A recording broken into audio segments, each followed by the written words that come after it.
Cricket ইতিহাসে একটা বিরল ঘটনার সাক্ষী হতে যাচ্ছে আমরা সবাই খুব শীঘ্রই ভারত পাকিস্তান ম্যাচের মধ্যে দিয়ে।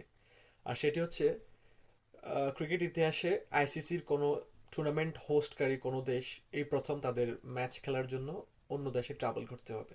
আর সেটি হচ্ছে পাকিস্তান। তারা এই বছর আইসিসি চ্যাম্পিয়ন্স ট্রফি হোস্ট, কিন্তু হোস্ট হওয়া সত্ত্বেও তাদেরকে তাদের ম্যাচ খেলার জন্য হচ্ছে দুবাই ট্রাভেল করতে হবে।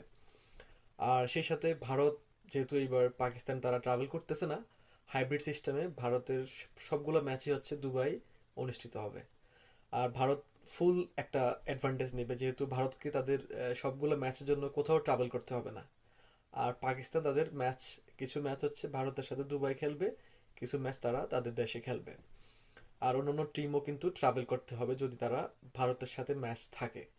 তাহলে একদিকে ভারত কিন্তু খুবই ডিপ্লোম্যাটিক্যালি একটা হিউজ অ্যাডভান্টেজ নিল ভেন্যুর, সেই সাথে একটা বিরল রেকর্ডেরও সাক্ষী হবে ক্রিকেট দুনিয়া, যে একটি দেশ টুর্নামেন্ট হোস্ট করেও তাদের ম্যাচ খেলার জন্য তাদেরকে অন্য দেশে ট্রাভেল করতে হচ্ছে। Unbelievable, isn't it?